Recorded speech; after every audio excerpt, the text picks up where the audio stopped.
అదే RTV app వార్తల్ని క్షణాల్లో చదివే అవకాశం ఉంటుంది. ఒక న్యూస్ పేపర్, ఒక టెలివిజన్ ఛానల్ మీ చేతుల్లో ఎప్పుడూ ఉంటాయి.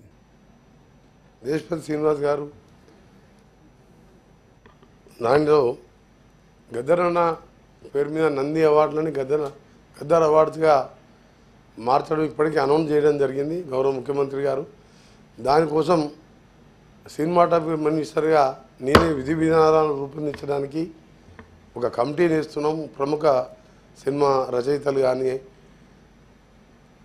మేధావులందరినీ కూడా ఇంక్లూడ్ చేసి ఒక కమిటీ రేపేళ్ళని కమిటీ వేస్తున్నాం. గద్దరన్న ప్రజాయుద్ధ నౌక, తెలంగాణ ఉద్యమకారుడు, సామాజిక వర్గాల కోసం తన జీవితాన్ని దారపోసిన వ్యక్తి. మా భూమి లాంటి సినిమా ఆ రోజుల్లో బండెనక బండిగట్టి ఈ పాట పాడి అసలు సినిమా అన్ని సినిమాలకు ఆ సినిమానే ఆ రోజు పెద్దగా. ఆ తర్వాత జైబోలో తెలంగాణలో కూడా ఆయన పాడిన పాట కానీ అందులో కూడా యాక్ట్ చేసిండు. సో ఎవరికి కూడా అభ్యంతరం ఉండొద్దు. గద్దరన్న పేరు మీద నంది అవార్డుని మారిస్తే అందరూ కూడా హర్షించాలి, సహకరించాలి. ఇంకా మీ దాని మీద ఆడిటోరియం కట్టేది కానివ్వండి, గతంలో మీరు పెట్టి కాళోజీ ప్రముఖ కవి కాళోజీ నారాయణరావు పెట్టిన ఆడిటోరియం ఆగిపోయిన పనులు, దాన్ని కూడా పూర్తి చేసిన పనులు ఉన్నాం.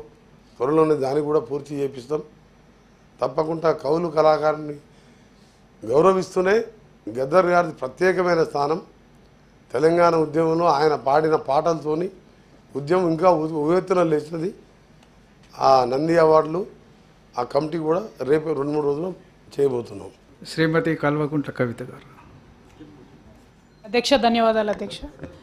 పిటిషన్ సబ్జెక్ట్ ఏంటంటే అధ్యక్ష, తెలంగాణ రాష్ట్ర సెక్రటేరియట్కి అట్లానే తెలంగాణ ఉద్యమంలో అమరులైనటువంటి మలిదేశ తెలంగాణ ఉద్యమంలో అమరులైనటువంటి వీరుల సంస్మరణార్థం నిర్మించినటువంటి అమరజ్యోతి, ఈ రెండిటి మధ్యలో మనము గత ప్రభుత్వం ప్లేస్ని ఇయర్ మార్క్ చేసి తెలంగాణ తల్లి విగ్రహాన్ని పెట్టాలని చెప్పి నిర్ణయం తీసుకోవడం జరిగింది అధ్యక్ష.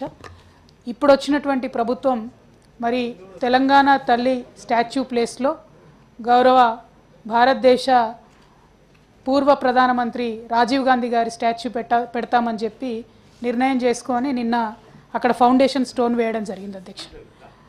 తెలంగాణ తల్లి ప్లేస్ని తీసేసి రాజీవ్ గాంధీ గారి ప్లేస్ ఇవ్వడం అన్నది కొద్దిగా బాధాకరం అధ్యక్ష. తెలంగాణ తల్లి రూపురేఖలు మారుస్తామన్నారు. మార్చిన తర్వాత అయినా ఆ స్థలం తెలంగాణ తల్లి పెడితే ఒక పక్క అమరవీరులు, ఇంకో పక్క సెక్రటేరియట్ ఉన్న చోట ఉంటే బాగుంటుంది అధ్యక్ష. గౌరవనీయులు రాజీవ్ గాంధీ గారికి చాలా స్పేస్ ఉంది, ఎక్కడైనా కూడా పెట్టవచ్చు. ఒక ప్రదేశాన్ని దానికోసం ఇయర్ మార్క్ చేసినప్పుడు కాదని ఎవరితో కన్సల్టేషన్ చేయకుండా, ఎవరిని పిలవకుండా ఆ ప్లేస్ని ఇమీడియట్గా రాజీవ్ గాంధీ గారి స్టాచ్యూ కోసం హడావుడిగా ఆగమేఘాల మీద నిన్న ఇనాగ్రేషన్ చేయడం అనేది కొద్దిగా బాధాకరం అధ్యక్ష. నేను నా ప్రొటెస్ట్ని ఈ పిటిషన్ ద్వారా ప్రభుత్వానికి మీ ద్వారా తెలియజేస్తా ఉన్నాను అధ్యక్ష. ఇంకొక చిన్న 1 పాయింట్ అధ్యక్ష, గద్దరన్న గారి పేరు మీద ఇచ్చేటటువంటి అవార్డులను దేశపతి గారు స్వాగతిస్తూనే మిగతా సూచనలు చేసినారు అధ్యక్ష. అయితే ఈ మండలిలో 2 ప్రముఖమైనటువంటి సాంస్కృతిక వేత్తలు ఉన్నారు అధ్యక్ష. ఒకటి దేశపతి శ్రీనివాస్ గారు, ఇంకోటి గోరేటి వెంకన్న గారు.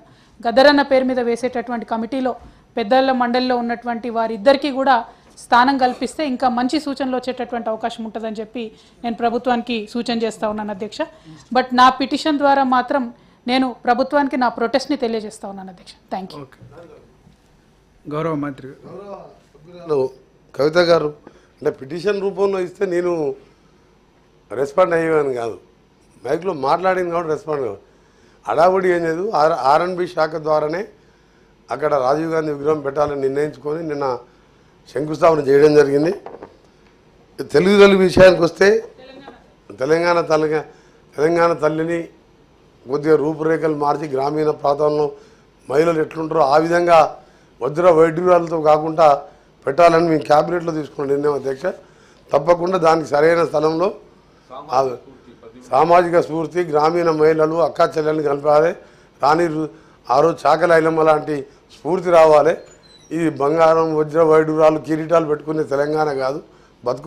తెలంగాణ ఇప్పుడిప్పుడే బాగుపడాలి అనే ఆలోచనతో కష్టపడి పనిచేస్తున్నాం. దాన్ని కూడా వాళ్ళు సహకరిస్తే మంచిదని చెప్పి గౌరవ సభ్యులు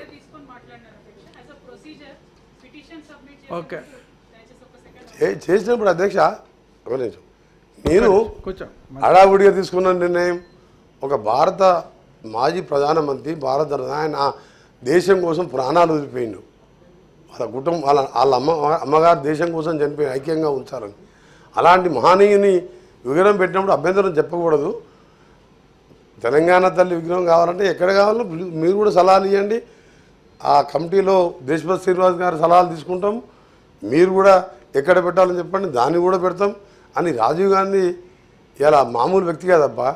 ఆ కాలంలో గ్రామీణ ప్రాంతాల సర్పంచ్లకు నేరుగా 2 లక్షలు 3 లక్షలు అకౌంట్లో డైరెక్ట్ అకౌంట్లో వేసేవాడు. ఆయన ఒక మాట పార్లమెంట్లో అన్నాడు, 100 రూపాయలు పంపిస్తే గ్రామ పంచాయతీ పోయే వరకు 50 రూపాయలు అవుతున్నాయి. ఆయన ప్రధానమంత్రి శిష్టాన్ని చెప్పి గ్రామీణ ప్రాంతాల అభివృద్ధి కావాలనే మహాత్మా గాంధీ కళలు కన్నా నిజం చేసిన నాయకుడు. ఐటీ రంగాన్ని ఒకవైపు గ్రామీణ ప్రాంతం, ఒకవైపు ఐటీ రంగాన్ని 21వ శతాబ్దం తీసుకొని కంప్యూటర్ సెల్ ఫోన్ అని ఆయన ఆలోచన విధానం. అలాంటి వ్యక్తి, దేశం కోసం మరణించిన వ్యక్తి విగ్రహం పెట్టినప్పుడు దాన్ని కాంట్రవర్ట్ చేయడం మంచిది కాదు. ఓకే కవిత గారు. రిక్వెస్ట్ అధ్యక్ష, తెలంగాణ తల్లి అనేటటువంటి ఒక మాతృమూర్తిని మనం ఏర్పరచుకున్నది తెలంగాణ ఉద్యమ సందర్భంలో ఏర్పరచుకున్నాం అధ్యక్ష. తెలంగాణ తల్లి రూపురేఖలు ఎట్లున్నా అమ్మ పేదగా ఉన్నా, గొప్పగా ఉన్నా, వజ్ర వైడూర్యాలు ఉన్నా లేకున్నా అమ్మనే అధ్యక్ష.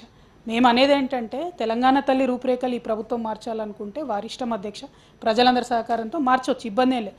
మార్చిన తర్వాత అయినా ఆ ప్లేస్ తెలంగాణ తల్లి కోసం ఇయర్ మార్క్ చేసిన ప్లేస్లో తెలంగాణ తల్లి విగ్రహాన్ని పెట్టి ఉంటే బాగుండేదన్నది ఒక రిక్వెస్ట్ అధ్యక్ష. రెండోది అధ్యక్ష, ఎయిర్పోర్ట్కి ఆల్రెడీ రాజీవ్ గాంధీ గారి పేరు ఉంది, ఎవరు అభ్యంతరం చెప్పలేదు అధ్యక్ష.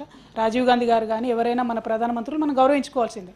పివి నరసింహారావు గారిని కూడా గౌరవించుకుంటున్నాం మనం. ఒకటే రిక్వెస్ట్ ఏంటంటే అధ్యక్ష, అమరజ్యోతి ముందు తెలంగాణ తల్లి ఉండాలన్నటువంటి ఆలోచన ఇదివరకు ఉండే, దాన్ని మార్చడం బాధ కాబట్టి దానికోసమే ప్రొటెస్ట్ చెప్పినాం అధ్యక్ష. Thank you. మరిన్ని వీడియోస్ కోసం ఛానల్ ని సబ్స్క్రైబ్ చేయండి, లేటెస్ట్ అప్డేట్స్ కోసం వాట్సాప్ ఛానల్ ని ఫాలో చేయండి అండ్ లింక్ డిస్క్రిప్షన్ లో ఉంది.